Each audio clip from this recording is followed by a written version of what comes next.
अस्सलाम वालेकुम नाज़रीन, आप देख रहे हैं प्रोग्राम फेस टू फेस और मैं हूं आपके साथ मुनीज़ मोइन। आप भी जानते हैं कि इसराइल के कतर पर हालिया हमले के बाद इस्लामी ममालिक इकट्ठे हो रहे हैं और एक पेज पर मौजूद हैं। OIC सरबराही इजलास होने जा रहा है और एक जानिब आप ये सूरत हाल देख रहे हैं, दूसरी जानिब आप ये देखें कि इसराइल आज भी अपनी बर्बरियत जारी रखे हुए है। और अगर मैं आज सुबह से लेकर अब तक की बात करूँ तो 31 निहत्ते फ़लस्तीनियों को शहीद कर चुका है। एक जानिब इसराइल की बर्बरियत जारी है, दूसरी जानिब मुस्लिम उम्मा इकट्ठे होकर इसी मामले पर बैठने लगी है। साथ ही साथ मैं आपको ये भी बता दूं कि इसहाक डार पहुंच चुके हैं दोहा में और वज़ीर-ए-आज़म शहबाज शरीफ कल सरबराही इजलास में शिरकत करेंगे, जबकि इजलास में कतर पर इसराइली हमले के बाद पैदा होने वाली सूरत हाल का जायज़ा लिया जाएगा और क्या हिकमत अमली पाकिस्तान की जानिब से या इस्लामी ममालिक की जानिब से और कतर की जानिब से मुरतब की जाएगी, इस पर गौर किया जाएगा। इन तमाम मौज़ूआत पर हम बात करेंगे आज के प्रोग्राम में। मेरे साथ पैनल में मौजूद हैं ब्यूरो चीफ पंजाब शहजाद हुसैन भट्ट साहब, उनके साथ तशरीफ़ रखते हैं सलमान आबिद साहब, सीनियर सहाफ़ी तज्ज़ियाकार हैं।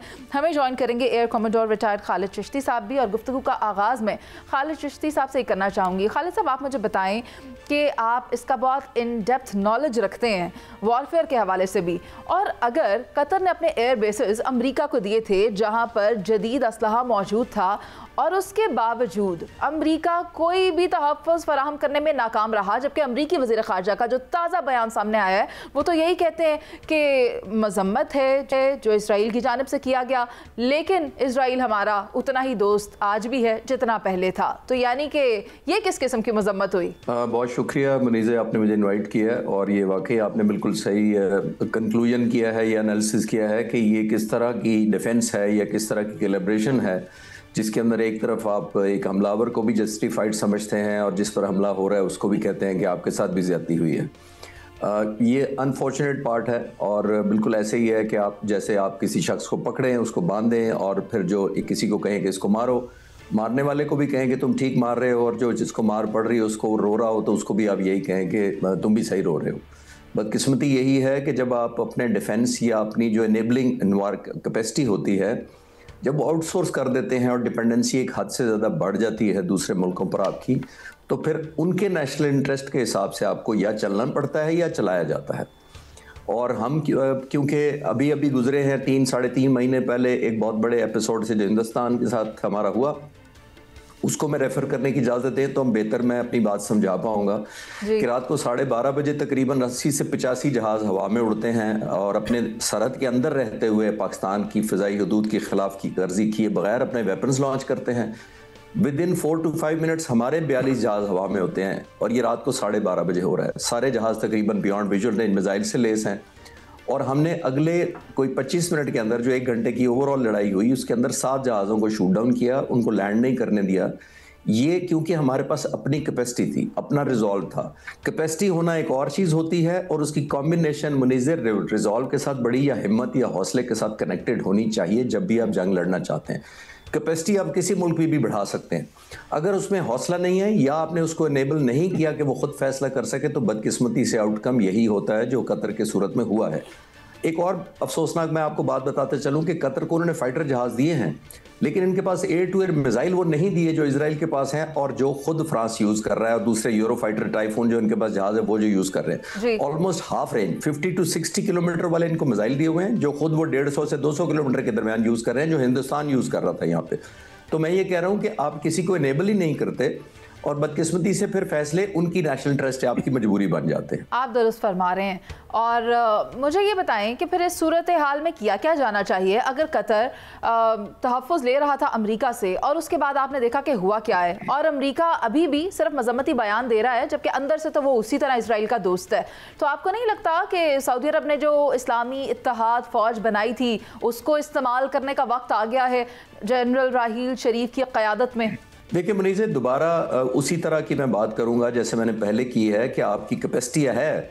हमारे दोस्त ममालिक ने, और ख़ास तौर पर अरब ममालिक की मैं बात कर रहा हूँ, उन्होंने अपनी डिपेंडेंसी अमेरिका पर इस हद तक बढ़ा दी हुई है कि आम तौर पर आपने नोट किया होगा कि इतने ज़्यादा उनकी डिसीजन मेकिंग जो है इन्फ्लुएंस्ड है अमेरिकन गवर्नमेंट से या अमेरिकन पॉलिसी से, और ख़ास तौर पर आजकल अमेरिकन प्रेसिडेंट के साथ वो ज़ाती दोस्त कहलाते हैं। वो इधर आते हैं, उनको जहाज़ इसी मुल्क ने बहुत अरबों रुपए का या डॉलर्स का तोहफा दिया था अभी जहाज़।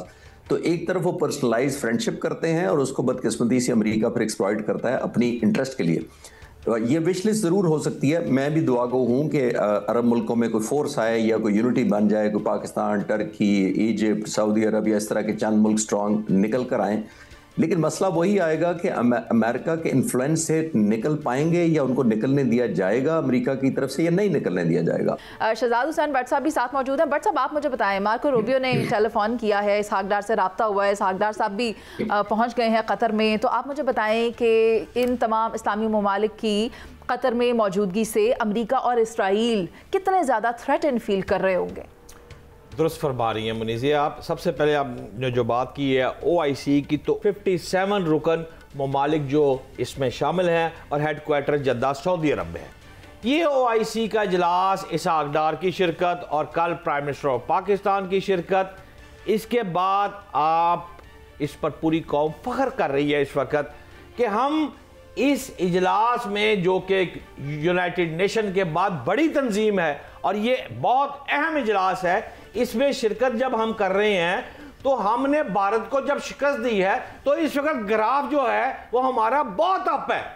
हम इसमें जो शिरकत कर रहे हैं, आप इसकी मिसाल ऐसे ले लें जैसे कि एक फौज में सिपा सलार खड़ा होता है और एक प्राइम मिनिस्टर साहब जब अपनी काबीना का इजलास ले रहे होते हैं और एक शादी में एक दूल्हा खड़ा होता है। मैं समझता हूं पाकिस्तान इस इजलास में जब शिरकत कर रहा है तो कमांडिंग हैसियत से कर रहा है। और दूसरी बात यह है कि अब मुश्तरका मौक़िफ़ अख्तियार ये करते हैं या नहीं करते, देखने वाली बात यह है। अच्छा, जैसे आपने 31 फ़लस्तीन की बात पहले भी ये फरमाई है अभी, तो ये फ़लस्तीनी मौक़िफ़ को तक़वियत इससे ज़रूर मिलेगी। और तीसरी बात इसमें यह है कि इसराइल के साथ अगर ये बैठकर कंसेंसस इस वक्त थोड़ा सा हौसला कर ले, पाकिस्तान तो हौसला दे रहा है इनको, लेकिन अगर बाकी ममालिक में भी हौसला थोड़ा सा आ गया और कंसेंसस हो गया तो तजारती पाबंदियां लग सकती हैं और तल्लुकात जो हैं वो इनसे कता ताल्लुक किए जा सकते हैं। जैसे वो कहते हैं ना, कता कीजिए ना ताल्लुक हमसे, कुछ नहीं तो दावत ही सही। तो ठीक है, फिर अगर भारत और इसराइल हमारे हैं ही दुश्मन, नहीं मानते तो इस्लामी ममालिक साथ खड़े हो, हम कमांडिंग पोजीशन में आते हैं, या अल्लाह खैर फिर देखी जाएगी। अच्छा, यानी कि इसराइल की वही बात है, अभी भी अपनी जगह पर बरकरार है कि वो अटैक करेगा, दोबारा से अटैक कर सकता है। और एक और बात, एक इजलास हुआ जिसके अंदर इसराइल की जानब से यह पैगाम दिया गया, अगर हमारे मुखालिफ किसी ने भी कोई बात की तो हम उसके पीछे तक जाएंगे और अपना बदला लेकर रहेंगे। तो इसराइल तो बैठने नहीं वाला किसी तौर पर भी। और अभी की अगर हम बात करें तो कतर में अपना हदफ इसराइल ने अचीव नहीं किया। इसराइल जिसको टारगेट करना चाहता था वो सब तो महफूज रहे। सलमान आबिद साहब, आपको क्या लगता है, इसराइल दोबारा ये जसारत करेगा अपना बदला लेने के लिए? तो वो किसी भी हद तक जा सकता है। आप देखें वो फ़लस्तीन में क्या कर रहा है। देखिए जी, पहली बात हमें बड़े वाज़े तौर पर एक बात समझनी होगी, इसराइल की ताकत अमेरिका है, अमेरिका की ताकत इसराइल है। ये दोनों का एक नेक्सस है, उसमें भारत भी शामिल है। इसलिए कोई बहुत ज़्यादा खुशफहमी की सियासत का हमें शिकार नहीं होना चाहिए अमेरिका के तनाजुर में या इसराइल के तनाजुर में या भारत के तनाजुर में। अभी आपने देखा कि जो डोनाल्ड ट्रंप हैं, उनकी मुलाकात कतरी वज़ीर-ए-आज़म से हुई तो उसमें उन्होंने कहा कि हम आपको यकीन दिलाते हैं आइंदा ऐसा नहीं होगा, और उन्होंने इसराइल के रवैये पे भी नाराज़गी का इजहार किया। लेकिन साथ ही फिर आपने वज़ीर ख़ारजा का वो बयान सुना दिया जिसमें उन्होंने कहा कि इसराइल के साथ हमारे ताल्लुकात मुतासर नहीं होंगे, वो हमारी स्ट्रेटेजिक पार्टनर है। यानी ये अमेरिका का कॉन्ट्रडिक्शन है। और खालिद चिश्ती साहब ने जो बड़ी बुनियादी नोयत की बात उठाई है उसको समझने की ज़रूरत है, क्योंकि जज्बातियत के ऊपर गुफ्तगू और एनालिसिस करना एक और चीज़ है, दलाइल एक और चीज़ है। ये जो अरब दुनिया है इसका जो इन्हिसार, जैसे उन्होंने कहा कि अमेरिका के ऊपर है, बड़ी ताकत के ऊपर है, तो इसलिए हम ये जब समझते हैं ना कि शायद कोई बहुत बड़ा धमाका हो जाएगा इसके अंदर से, अरब लीग के इजलास में से या OIC में से। ये OIC कई दहाइयों से हो रही है।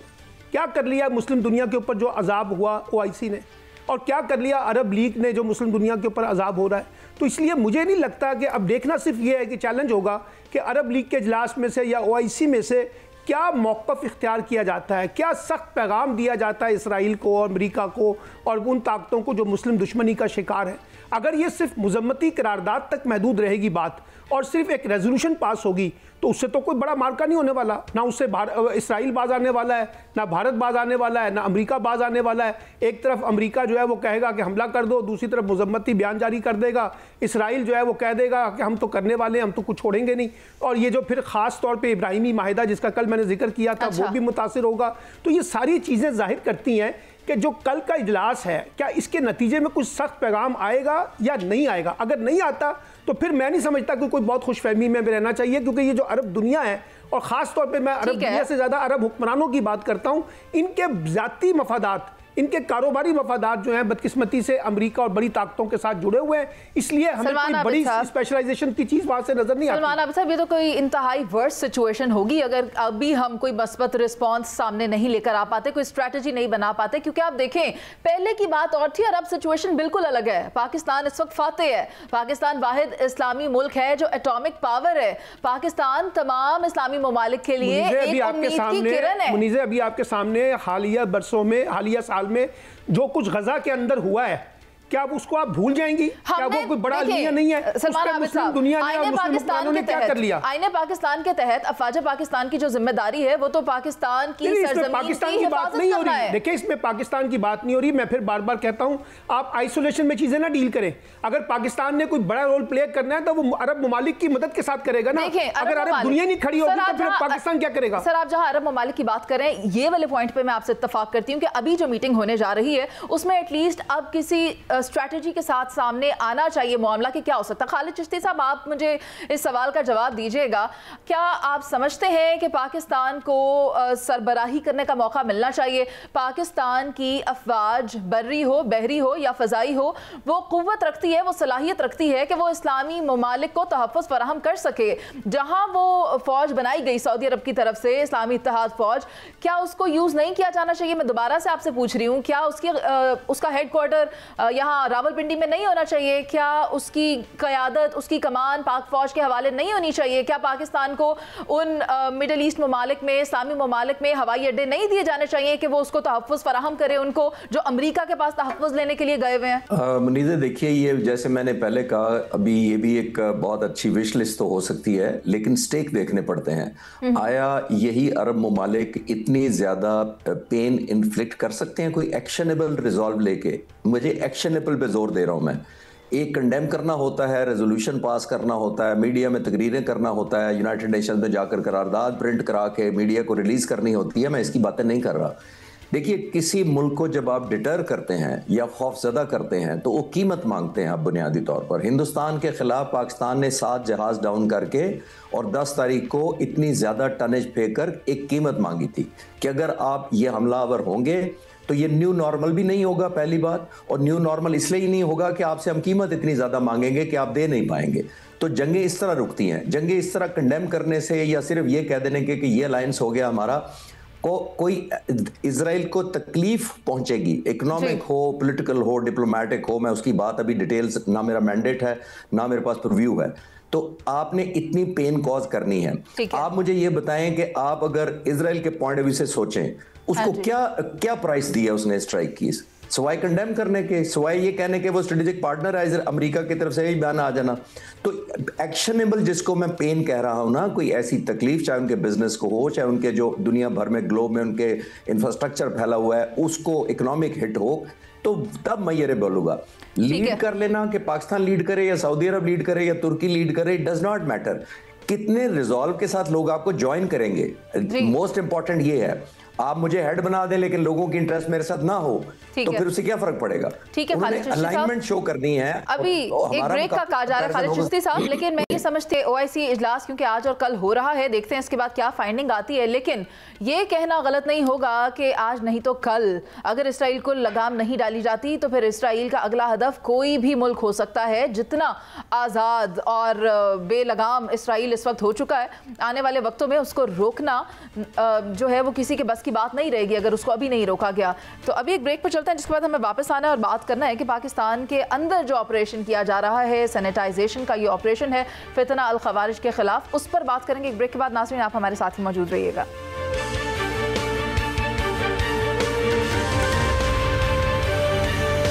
ब्रेक के बाद खुशामदीद। मुल्क में अमन अमान की सूरत हाल ख़राब है। फ़ौजी ऑपरेशन जारी हैं जिसमें फितना अल ख़वारिज के ख़िलाफ़ भरपूर कार्रवाइयाँ की जा रही हैं और 12 जवान शहीद हुए हैं, जबकि इस दौरान 35 खारजियों को जहन्नुम वासिल किया गया है। ये ऑपरेशन मुकम्मल क़याम अमन तक जारी और सारी रहेगा। इसी पर मेरे साथ सलमान आबिद साहब स्टूडियोज़ में मौजूद हैं। मैं चाहती हूँ सलमान आबिद साहब, आप मुझे ये बताएँ कि क्या वजह है कि हम मुकम्मल तौर पर इस जो फितना अल ख़वारिज है उससे अपनी जान अभी तक छुटवा नहीं पा रहे, और पाकिस्तान की सरजमीन, उधर अफगानिस्तान की सरजमीन भी पाकिस्तान के खिलाफ हो रही है और यही फितना अल ख़वारिज पाकिस्तान में आकर बदअमनी फैला रहे हैं, तो इसे किस तरह से रोका जा सकता है? 35 के करीब आपने ख़वारिज मारे हैं, हमारे अपने शहीद हो गए, तो 12 के करीब लोग हैं। और ये जो लड़ाई है ये मुसलसल बढ़ती जा रही है। ये नेशनल सिक्योरिटी का एक बहुत बड़ा इशू बन गया है और इसको महज 2 सूबों तक ना देखें कि ये बलूचिस्तान के अंदर हो रहा है, खैबर पख्तूनख्वा के अंदर हो रहा है। ये पूरे पाकिस्तान की नेशनल सिक्योरिटी का क्वेश्चन है। इसके ऊपर हमें एक बड़ी वाज़ेह स्ट्रेटजी जो है वो बनानी पड़ेगी अफगानिस्तान के साथ। और ये जो अगर मगर की पॉलिसी से निकलकर 2 टोक अंदाज में अफगानिस्तान से नेगोशिएट करना पड़ेगा, बातचीत करनी पड़ेगी और इसमें चाइना को भी लाना पड़ेगा, क्योंकि चाइना का इस वक्त अफगानिस्तान के साथ जो ताल्लुकात हैं वो बहुत बेहतर है। तो इसलिए अफगानिस्तान को लगाम डालने के लिए या उनको समझाने के लिए या उनको काबू करने के लिए या ये जो प्रॉक्सी वॉर के अंदर जो सहूलतकारी हो रही है इसको रोकने के लिए, भारत के रोल को मिनिमाइज़ करने के लिए मुझे लगता है कि चाइनीज़ जो है उसके अंदर एक बहुत बड़ा रोल प्ले कर सकते हैं। तो पाकिस्तान को अपनी डिप्लोमेसी में ये जो ख़ास तौर पे चाइनीज़ का कॉन्टेक्स्ट है वो इस्तेमाल करना पड़ेगा। फिर आप ये देखिए अमेरिका जो है वो भी ख़ास तौर पे जो है ना वो अफगानिस्तान के हवाले से बड़ा जिसे कहते हैं कि फैसला कुन साबित हो सकता है।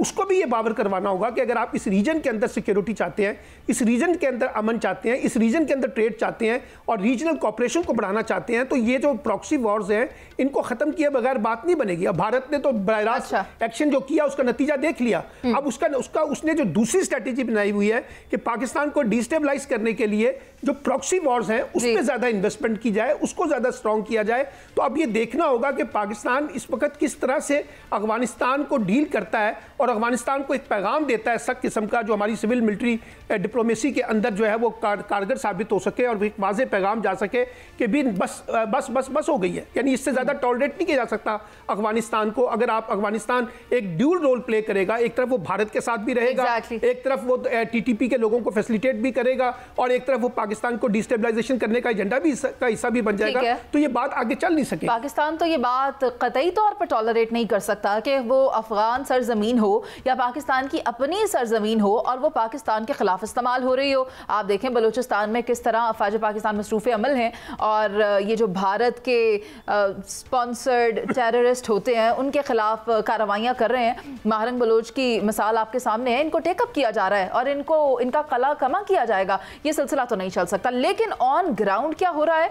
खालिद चिश्ती साहब, आप मुझे बताएं कि बॉर्डर एरियाज को सिक्योर करने के लिए, उसकी मैनेजमेंट को बेहतर करने के लिए और ये जो खवारिज हैं इनके पाकिस्तान में आने और जाने को बेहतर करने के लिए क्या तरीक़ाकार इस्तेमाल किया जाएगा, क्या लाहा अमल मुरतब किया जा रहा है? और अगर मैं खवारिज की जगह अफगानी वर्ड यूज़ करूँ तो वो शायद ज़्यादा बेहतर होगा। जी, आपने बिल्कुल ठीक कहा और सलमान साहब ने बिल्कुल सही तर्जियत किया है कि हमें अब डिसाइड करना पड़ेगा कि अफगानिस्तान किस तरफ है, हमारी तरफ है या हमारे मुखालिफ है, क्योंकि आप दोनों तरफ से नहीं खेल सकते। और ये जब जंग बंद हुई थी हमारी, जो मई 2025 में हुई थी, तो बहुत सारे आप जैसे जर्नलिस्ट ने मेरे से पूछा था कि अब वे फॉरवर्ड क्या है।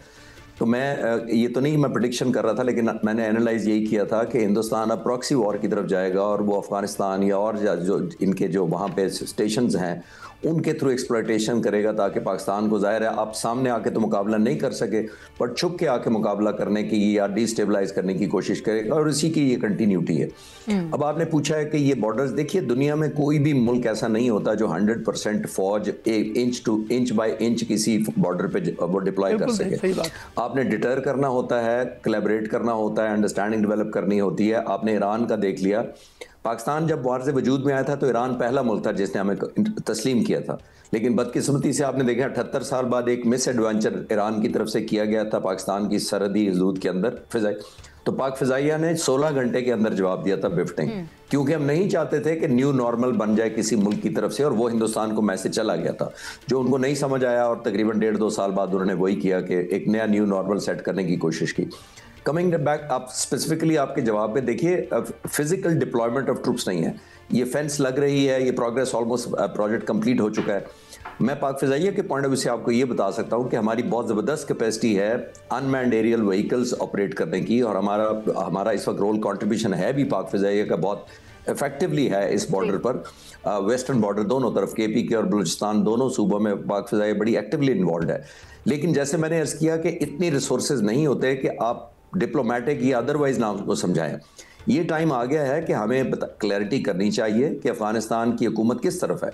उनको पुराने ताल्लुकात पिछले 40 साल में हमने 3 मिलियन अफगानियों को, जो आपने बिल्कुल ठीक लफ्ज़ यूज़ किया कि सारे टेररिस्ट नहीं होते जो अफगानिस्तान से आते हैं, लेकिन जो पीस लविंग है उनको एंगेज करके बताया जाए कि हम आपके कोलैबोरेट आपके साथ करते रहे हैं, हमने आपको फीड इन किया है, आपके बच्चे यहाँ सेटल हो चुके हैं ऑलमोस्ट पिछले 40 सालों में।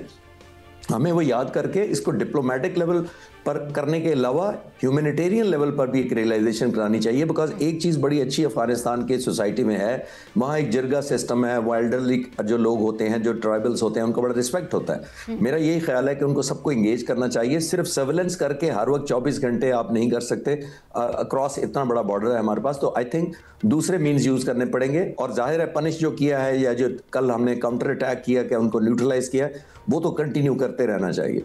ठीक है, ये ऑपरेशन तो इसी तरह चलता रहेगा। शहजाद हुसैन भट्ट साहब, आप मुझे बताएं, क़याम अमन के लिए पाकिस्तान की जो कोशिशें हैं, जो ऑपरेशंस हैं, आप उनको किस तरह देखते हैं? देखिए काबिल एहतराम मुनीज़, बात सीधी सी है, अगर पाकिस्तान ने तरक्की करना है तो उसको बाहर की और अंदरून मुल्क दोनों किस्म की जो दहशत गर्दियाँ हैं उनको 100% ख़त्म करना पड़ेगा, वरना ये तरक्की जो है ये पाकिस्तान की मुमकिन नहीं है। और कई दहाइयों के बाद हमें ये चांस मिला है इस वक्त कि तमाम एक पेज पर लोग हैं और मुल्क तरक्की कर रहा है। अगर दहशतगर्दी ना रुकी तो फिर बाहर से आने वाले नहीं आएंगे और मुल्क ऊपर नहीं जाएगा। लिहाजा एट एनी कॉस्ट हमें ये देखना है। लेकिन सवाल ये है कि भारत का संदूक तो बह गया, फिर बाद उसने आबी जारियत करके हमारे पे पानी छोड़ दिया। अब सवाल यह है कि वो अफगानिस्तान के जरिए दहशतगर्दी भी कर रहा है। तो मैं सीधा ही खुद को तबसरा करने के बजाय काबिल एहतराम खालिद चिश्ती साहब आपसे पूछना चाहता हूँ, आप मुझे और मेरी आवाम को गाइड करें कि अफगानिस्तान के गिले शिकवे हैं क्या? खालिद चिश्ती साहब इतना खफा है वो हमसे, भाई हम और चाइना अगर मिलके उसके साथ चलते हैं तो उसको तो ये बात सूट करती है। तो वो अगर दहशतगर्दी वहां से हो रही है, अभी तक रुक नहीं रही, लड़ाई बढ़ रही है और यहां तक बढ़ रही है कि बहुत ज्यादा काम और आगे बढ़ गया है। तो असल बात हमें समझाएं कि अफगानिस्तान चाहता क्या है। शाह साहब देखिए, अफगानिस्तान यही डिवाइडेड है, क्योंकि हिंदुस्तान ने आपने नोट किया होगा अशरफ गनी के ज़माने में भी बहुत ज़बरदस्त उनके साथ पैकेजेस अनाउंस किए थे, उनके रोड्स अनाउंस किए थे, उनके लिए डैम्स अनाउंस किए थे, हॉस्पिटल सेटअप किए थे। ये नहीं, वो इंसेंटिव देते हैं बहुत बड़ा, क्योंकि हिंदुस्तान बड़ी इकोनॉमी है और वो मुकाबले में आकर ये चाहते हैं कि हम आपको इतना हेल्प करेंगे, फैसिलिटेट, और आपने सिर्फ इतनी हेल्प करनी है कि पाकिस्तान को डिस्टेबलाइज किए रखें। जो आपने चाइना का फैक्टर नाम लिया है कि चाइना बहुत बड़ा फैक्टर इस वक्त है, क्योंकि अफगानिस्तान के साथ स्टेक भी हैं। अफगानिस्तान को जो रियलाइज़ कराने की ज़रूरत है कि उनको तो किसी डायरेक्ट एक्सेस के बहुत ज़्यादा ट्रेड इफेक्ट हो जाता है अगर Pakistan, even food items effect हो जाते हैं अगर पाकिस्तान कोलैबोरेट ना करे। हम आज तक करते आए हैं ह्यूमैनिटेरियन, क्योंकि लैंडलॉक्ड कंट्री है, समंदर नहीं है, तो बाय रोड हम हेल्प करते आए हैं। हमें वो रियलाइज़ भी कराना चाहिए। ट्रबल कोई नहीं है, सिर्फ इंसेंटिव की बात है। हिंदुस्तान शायद हमसे बड़े इंसेंटिव देता है। और ख़ास तौर पर एक और चीज़ नोट करें, मैं फिर कहना चाहूँगा कि जो अफगानिस्तान में हुकूमत है, ये नहीं है कि अक्रॉस द बोर्ड हमारे एंटी पाकिस्तान है।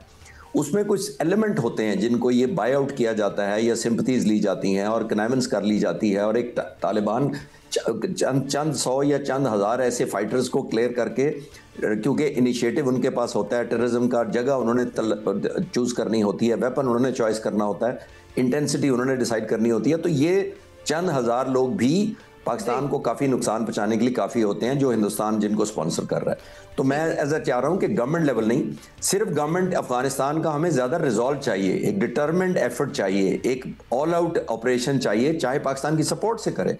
और ये मैं आपको बता सकता हूं कि पाकिस्तान मसल्ह अफवाज के पास, खासतौर पर पाकिस्तान आर्मी और पाकिस्तान एयरफोर्स के पास बहुत कैपेसिटी है कि अगर कोलैबोरेट करके वो नॉकआउट करना चाहे तो हम बहुत सिवियर डैमेज कर सकते हैं और लिटरली इनको वाइप आउट कर सकते हैं। ठीक है खालिद चिश्ती साहब, बहुत शुक्रिया आपका।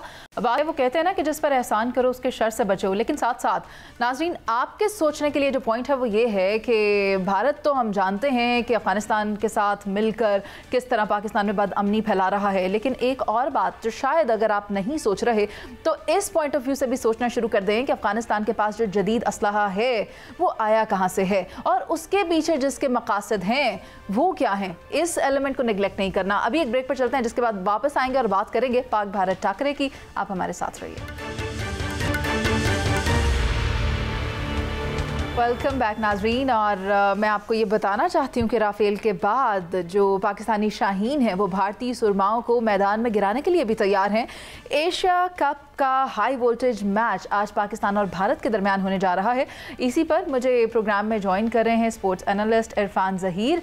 तो इरफान, आप ही से गुफ्तगू का आगाज़ कर लेते हैं। मुझे ये बताएं कि हमने सुना है कि स्टेडियम में आज सिर्फ पाकिस्तानी दिखाई देने वाले हैं, क्योंकि भारतीयों को जो लेसन पाकिस्तान ने दिया था जंग के मैदान में वो अभी तक भूले नहीं है। तो वहाँ तो वो आएगा ना जो भूला हुआ सबक याद करने आए, तो वो तो आने नहीं वाले। आपको क्या खबर है इस बारे में? देखिए, उनकी नेशन काफी हद तक डिवाइडेड है इस मसले के ऊपर और 70-80% यही माइंडसेट आ रहा है कि जी मैच को बाइकआउट किया जाए, मैच ना खेला जाए। आपने देखा होगा रिसेंटली जब कैप्टन की प्रेस कॉन्फ्रेंस भी हुई थी और उसमें भी शेक हैंड करने पे उनके कैप्टन जो है सूर्य कुमार यादव, उनको काफी क्रिटिसाइज किया गया। हमारे कैप्टन सलमान अली आगा और चेयरमैन पीसीबी और प्रेसिडेंट जो है मोहसिन नकवी साहब ACCA के, उनसे शेक हैंड किया था। ओबियसली ये एक वॉर के बाद इसकी इम्पोर्टेंस, इसकी सिग्निफिकेंस बहुत ज्यादा बढ़ गई है। अगर देखें, अगर आप दो सिनेरियो में इस मैच को देखना चाहिए। एक तो क्रिकेटिंग पॉइंट ऑफ व्यू से अगर आप देखते हैं तो Bharat is the world champion, वो एशियन चैंपियन भी है, टीम उनकी स्ट्रांग है, पिछली तमाम वो सीरीज वर्ल्ड कप के बाद जीतते हुए आए हैं। हमारी टीम की बात की जाए तो रीफील्ड बिल्डिंग फेज में है, नए यंगस्टर कुछ ऐड किए गए हैं।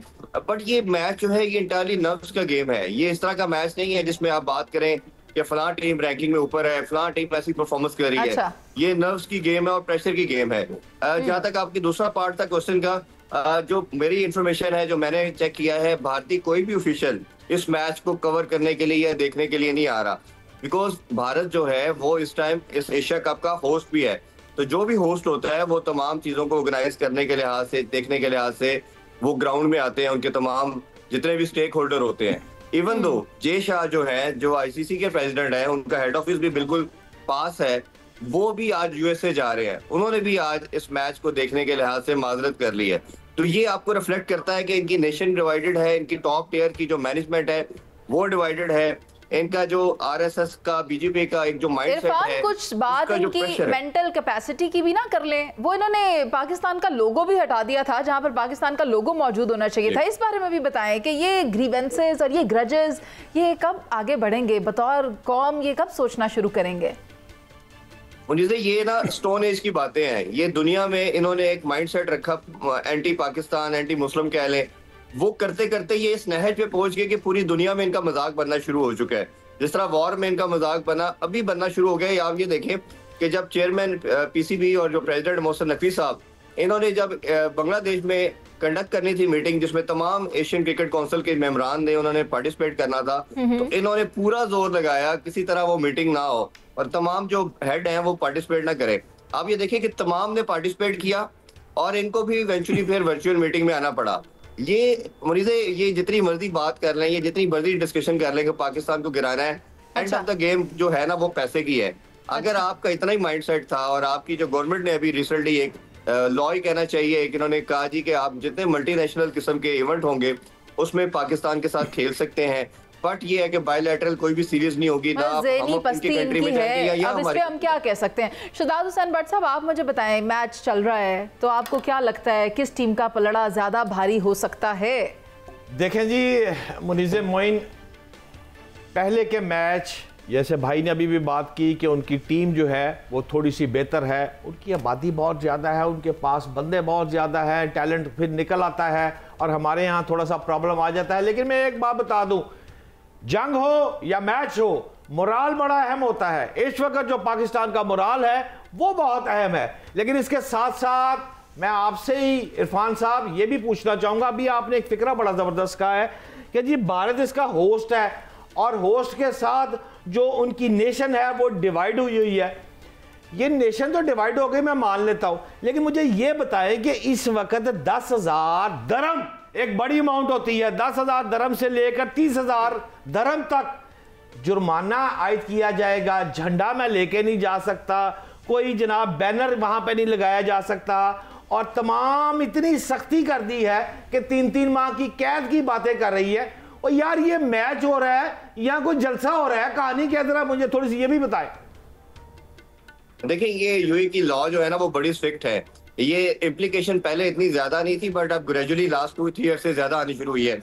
जब से आपको याद होगा अफगानिस्तान के केस, जब पाकिस्तान मैच जीता था शारजाह में, जिसमें नसीम शाह ने 2 छक्के लगाए थे, उसके बाद अफगानिस्तानी फैंस ने, आपने देखा होगा कि पाकिस्तानी फैन को मारा और काफी ज्यादा उन्होंने तोड़ फोड़ भी की, जो स्टेडियम की सीट्स थी उनको भी तोड़ा, इमलाक को नुकसान पहुंचाया। तो उसके बाद इनकी यूएई की जो गवर्नमेंट है उन्होंने बड़े स्ट्रिक्ट किस्म के लॉ लेके आए। और कंसिडरिंग दिस फैक्ट कि पाकिस्तान इंडिया की जो वॉर की कंटेंशन चल रही है, जो सूरत हाल चल रही है, इसमें कहीं ना कहीं ये पॉसिबिलिटी उनको नजर आ रही है, फोर्स ही कर रहे हैं कि अगर कोई टीम एक जीतती है या हारती है तो उसके बाद ऐसा कोई अनफॉर्चुनेट इंसिडेंट ना हो जाए जिसके बाद हमें इस तरह की इम्प्लीकेशन करनी पड़े। तो वो पहले ही प्रिकॉशनरी मेजर के तौर पर इस तरह के रूल एंड रेगुलेशन लेके आ रहे हैं, लॉ लेके आ रहे हैं, ताकि सारों के लिए डेटरेंस पैदा की जाए।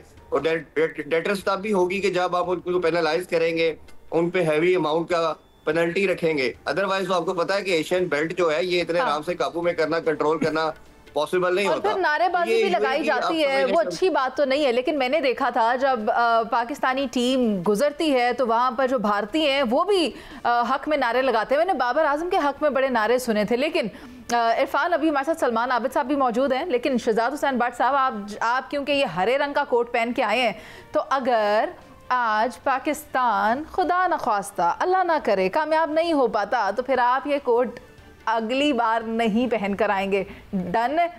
देखिए मुनीज़े, बात ये है, तुम जीतो या हारो हमें तुमसे प्यार है। कोट दे देना फिर आपने सलमान आबिद साहब को। और कोट भी सलमान आबिद है और ये दिल भी सलमान आबिद का है, पाकिस्तानी टीम भी सलमान आबिद की है। पाकिस्तानी टीम के लिए सिर्फ हम साथ खड़े हैं और मुझे यकीन है कि मोराल, मैंने जो पहले कहा था, जीतता है। इस दफा आपको ऐसा रात को आप मुनीज़े इंशाल्लाह ताला भंगड़े डाल रही होंगी कि आज या पाकिस्तान जीत गया, आज या। क्यों भाई, ठीक बात कह रहा हूँ गलत कह रहा हूँ? इरफान साहब बिल्कुल ठीक कह रहे हैं, ये बिल्कुल इमोशंस की गेम है। ये मैंने पहले जिस तरह बात की, हैविंग सेड दैट, कि देखें आपकी रैंकिंग मैटर नहीं करती, आपकी पास्ट परफॉर्मेंस मैटर नहीं करती। हमें एडवांटेज एक चीज का बड़ा इंपॉर्टेंस है जो उस पर शायद बहुत कम लोग बात कर रहे हैं। लास्ट को 3-4 साल में हर मैच पाकिस्तान जीतते हुए पोजीशन में था और विराट कोहली एक ऐसा नाम था जो हर दफा हमारे जॉ से विक्ट्री को स्नैच करके ले जाता था। अब कहीं ना कहीं पाकिस्तानी टीम के लिए ये रिलीफ पॉइंट भी होगा कि विराट कोहली और रोहित शर्मा नहीं है। ये मेंटल ब्लॉक कहीं ना कहीं हमें हर दफा हैम्पर करता रहा है। हाँ, ये जरूर कह सकते हैं कि बाबर और रिजवान भी नहीं, बट बाबर रिजवान ने इन टर्म्स ऑफ विक्ट्री कोई खास रोल प्ले नहीं किया इंडिया के खिलाफ। एक ही मैच आपको याद होगा जो दुबई के अंदर 2022 के एशिया कप के अंदर, वर्ल्ड कप के अंदर उन्होंने जीता था, बट उसके बाद अगर देखा जाए तो शायद कोई भी मैच वो नहीं जिता पाए पाकिस्तान को। तो इसलिए भारतीय प्लेयर्स को तो ऐसा जिस तरह का कोई, मेरा ख्याल है, कोई रिलीफ पॉइंट नहीं है। पाकिस्तान को जरूर है कि कहीं ना कहीं उनके माइंड के अंदर ये चीज है कि विराट कोहली खासतौर पे और रोहित शर्मा नहीं है, और हम इसके बगैर जब मैदान में आएंगे तो हमारी पॉसिबिलिटी है। और ये मैं बार बार एक ही चीज कह रहा हूँ कि पाकिस्तानी टीम का जो पैशन है ना जी, ये ऐसे सिनेरियो के अंदर जब इनको कोई रेट नहीं करता, जब ये कहीं स्टैंड नहीं कर रहे होते, तब ये चौके छक्के अच्छे मारते हैं। अच्छा, तब ये परफॉर्म कर लेते हैं। लेकिन इरफान, फिर अगेन आई वुड से कता कलामी की माजत, सलमान आबिद साहब बड़ा क्रिटिकल एनालिसिस दे रहे थे प्रोग्राम शुरू होने से पहले। मुझे कह रहे थे कि टीम की अगर मैं बात करूं ना तो इंडिया की टीम स्ट्रांग है, और अब मैं जानना चाहती हूँ इनका बयान बदला तो नहीं कोई? सलमान आबिद साहब क्या कहते हैं? नहीं, मेरा बयान की तायद तो खुद इरफान साहब ने भी कह दी है कि इस वक्त अगर हम टीम का कंपैरिजन करें तो इंडिया बहरहाल एक बड़ी टीम है, इसको अंडरमाइन ना करें, एक बात। लेकिन साथ साथ जो बड़ी इंपॉर्टेंट बात इमोशंस की है, उसके साथ साथ एक लफ्ज़ और इस्तेमाल करना चाहिए, वो है साइकोलॉजिकल वॉर। साइकोलॉजिकल वॉर, देखिए जो T20 क्रिकेट है ना, इसमें बुनियादी तौर पे एक साइकोलॉजिकल वॉर होती है। और जिसकी साइकोलॉजी ज़्यादा स्ट्रांग होती है वो परफॉर्म करती हुई नजर आती है। अब ये टीमें पाकिस्तान की और हिंदुस्तान का, क्योंकि हमेशा से एक बड़ा मैच होता है, हमेशा से दोनों मुल्कों के लोगों को बड़ी तवक्कुआत होती हैं, और ये जो इंडिया पाकिस्तान की जंग हुई और उसके बाद नतीजे में जो पाकिस्तान को सफारती और डिप्लोमेटिक कामयाबी मिली इंडिया के तनाजुर में, इसलिए इस मैच की अहमियत और बढ़ गई है। और जैसे आपने खुद कहा कि बड़ा जिसे कहते हैं हाई वोल्टेज मैच है, तो मैं ये समझता हूं कि आज के दिन जो टीम ज्यादा साइकोलॉजिकली अपने आप को स्ट्रांग रखेगी और किसी दबाव में नहीं आएगी कि इंडिया एक बड़ी टीम है, तो पाकिस्तान उसका एडवांटेज उठा सकता है। अगर पाकिस्तान खेलेगा इस कॉन्टेक्स्ट के अंदर कि जी हिंदुस्तान एक बड़ी टीम है और उसको हराना बहुत मुश्किल है, तो फिर इसका मतलब है साइकोलॉजिकल बर्तरी जो है वो इंडिया की तरफ जाएगी। और मैं तो, मेरी ख्वाहिश है कि पाकिस्तान आज परफॉर्म करे, पाकिस्तान ये मैच जीते, ताकि जो तसलसल चला आ रहा है हिंदुस्तान के ऊपर एक जवाबी वॉर का, उनको दबाव में लाने का, तो हम क्रिकेट के अंदर भी हिंदुस्तान के ऊपर एक बड़ी बर्तरी साबित कर सकें। सलमान आबिद साहब, यूं तो भारत का रकबा भी बड़ा था, भारत के पास तो अफवाह ज़्यादा थी, लेकिन जज्बा कम था। यहाँ बात सारी जज्बे की। इरफान, आप हमारे साथ मौजूद थे, बहुत शुक्रिया आपका। मार्का हक के बाद पाकिस्तान और भारत का ये पहली बार आमना सामना हो रहा है, और ये सिर्फ एक क्रिकेट मैच नहीं है, बल्कि जो शायकीन क्रिकेट है ना, वो भी इसमें मुकम्मल तौर पर इन्वॉल्व होते हैं। बॉर्डर के इस पार, बॉर्डर के उस पार, दोनों तरफ नारेबाजी हो रही होती है, लेकिन देखेंगे ये कि फतह आखिर किसका मुकद्दर होती है, इसका फैसला भी हो ही जाएगा। अभी प्रोग्राम का वक्त खत्म हो गया, मुझे आपसे इजाज़त चाहिए। अल्लाह ने के बाद।